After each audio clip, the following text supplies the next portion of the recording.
Aleluya, aleluya, aleluya. El Señor esté con ustedes. Evangelio de nuestro Señor Jesucristo según San Lucas. Jesús recorría las ciudades y los pueblos predicando y anunciando la buena noticia del reino de Dios. Lo acompañaban los 12 y también algunas mujeres que habían sido sanadas de malos espíritus y enfermedades. María, llamada Magdalena, de la que habían salido 7 demonios. Juana, esposa de Cusa, intendente de Herodes. Susana y muchas otras que los ayudaban con sus bienes. Palabra del Señor.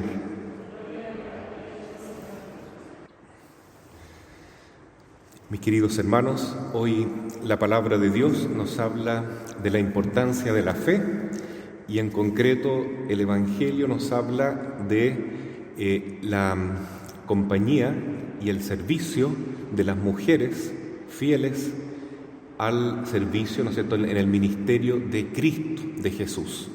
Cómo ha estado presente la mujer a lo largo de la historia de la Iglesia, ayudando al Señor a llevar adelante la misión evangelizadora de un modo extraordinario, impresionante, y eso es lo que hoy día la Iglesia nos regala meditar a través de esta liturgia.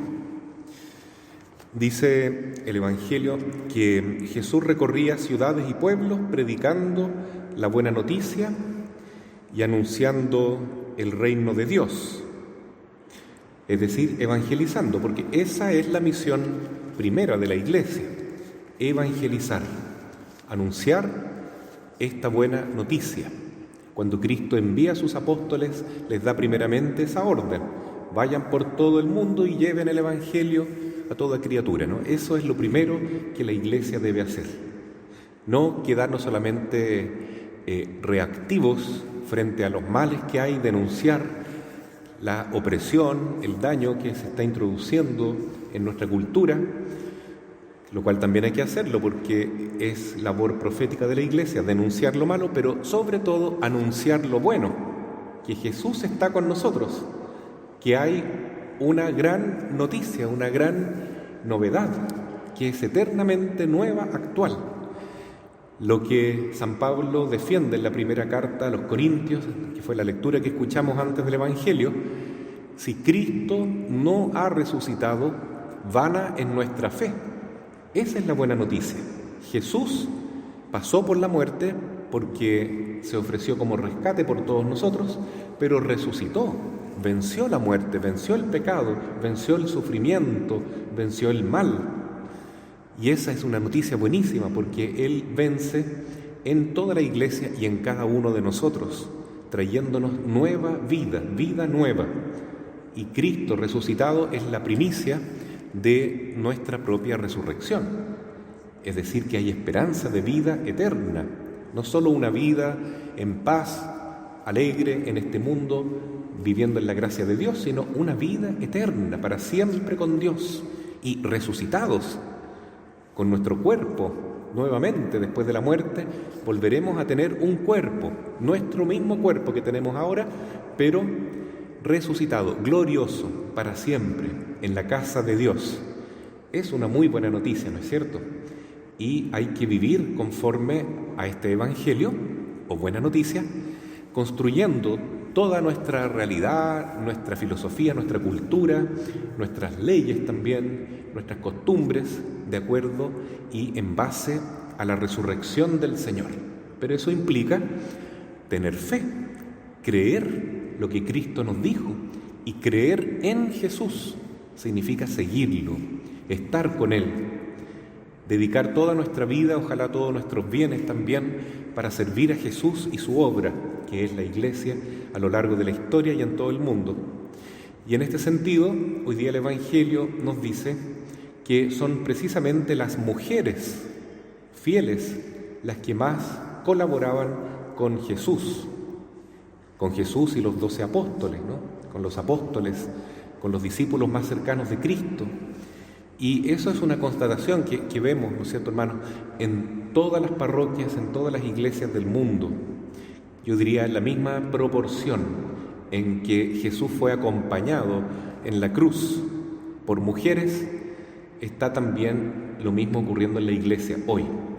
¿Quiénes estuvieron al pie de la cruz? 3 mujeres: la Santísima Virgen María, María Magdalena y María de Cleofás. Y un solo hombre, un solo discípulo, San Juan Evangelista. ¿Y por qué es eso? Porque algo hay en la mujer, en general, hay una identidad femenina, hay un genio propio de ella que le hace ser más fiel al Señor, a creer en la persona de Cristo con más autenticidad muchas veces que el mismo hombre, porque en la práctica vemos eso. ¿Quiénes son las que están siempre en la misa? Casi siempre mujeres. ¿Quiénes son las que están ayudando en la catequesis? Ministros de la comunión, ir a ver a los enfermos, etcétera, etcétera, que están preocupadas de que la iglesia se mantenga, que la vida no se muera aquí, sino que continúe adelante, de todos los detalles que tiene el servicio en una parroquia, por ejemplo, o el servicio en la iglesia doméstica, de ayudar a que la fe llegue a nuestros niños, a nuestros hijos, a nuestros alumnos, a los enfermos, a las personas que sufren. ¿Quién cuida la vida? ¿Quién está presente ahí para recordarnos que hay esperanza, que Cristo resucitó, que vale la pena seguir confiando siempre en Jesús, pese a cualquier problema o dificultad de la vida? Generalmente son mujeres piadosas, mujeres fieles, que la Iglesia, gracias a Dios, todavía puede disfrutar muchísimo de la presencia de mujeres que, como dice el Evangelio de hoy, acompañan a Jesús, acompañan a los 12, los ayudan con sus bienes, ¿no? La generosidad de las mujeres, los bienes materiales, los bienes espirituales, la ayuda, el tiempo, la dedicación, la atención, el cariño que prestan para servir a la Iglesia. No es otra cosa que querer servir a Jesús. Y por eso entonces hoy el Evangelio de Lucas, capítulo 8, rinde este homenaje a todas las mujeres fieles que son discípulas de Cristo.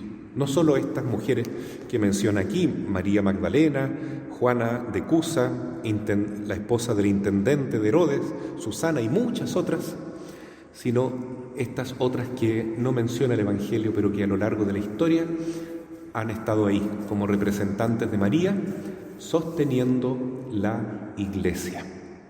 Qué importante entonces es reconocer esta bendición. María, la Madre, está presente al medio nuestro, ¿cierto?, junto a nosotros, a través de tantas mujeres buenas que aman a Cristo, que tienen fe y que en el momento difícil no arrancan como los discípulos, ¿no es cierto?, que prometieron mucho. San Pedro dijo: yo estaré contigo en la muerte, daré mi vida por ti. Pero cuando vieron que Jesús estaba siendo llevado a la cruz, simplemente escaparon, huyeron, no tuvieron la fortaleza, porque el miedo a la muerte fue mayor que la fe tan débil que tenían en ese momento, ¿no? Antes de Pentecostés era muy débil la fe de los discípulos, era una fe más bien llena de miedo, que no es verdadera fe. En cambio, las mujeres sí creyeron en la palabra de Jesús y estuvieron con Él en la cruz hasta el último instante, y fueron justamente las mujeres las primeras depositarias de este Evangelio, que es la noticia de la resurrección de Cristo. Y muy probablemente fue la Santísima Virgen la que nunca, obviamente nunca, dudó de la resurrección del Señor, como Él lo había prometido. Ella creyó en Jesús, creyó en las palabras de Jesús, y por más que su corazón estaba atravesado por una espada de dolor, como meditábamos ayer en la fiesta de la Virgen Dolorosa, ella nunca dejó de esperar y creer en la resurrección de su Hijo. Lo acompañó hasta el fin, también con su fe, con su fidelidad, para estar con Él en el dolor y estar con Él en la alegría. Por tanto, hoy queremos agradecer este ejemplo que nos han dado tantas mujeres buenas e inclusive santas a lo largo de la historia de la Iglesia. El otro día veía un documental sobre cómo los papás jóvenes, inclusive, y de mediana edad, muchas veces no saben cuál es la fecha del nacimiento de sus hijos. No lo saben, no recuerdan. A veces no se acuerdan cómo se llaman los profesores de sus hijos. No se acuerdan de los nombres de los amigos de sus hijos. Difícilmente, ¿no es cierto?, pueden recordar eventos que pasaron a lo largo de la historia, que marcaron, ¿no es cierto?, la historia de la familia. Pero si uno le pregunta a la mamá, se acuerda de todo. Es impresionante, ¿no? Y eso pasa en todas partes, y no es porque los hombres tengamos mala memoria, porque uno se acuerda de los deportistas, ¿no es cierto?, se acuerda de cómo se llaman las piezas de la máquina que tiene que arreglar, se acuerda de los vendedores con los que tiene que negociar, se acuerda de todo. Pero estos detalles de la familia, que son tal vez mucho más importantes, a veces los recuerdan mucho mejor las mujeres.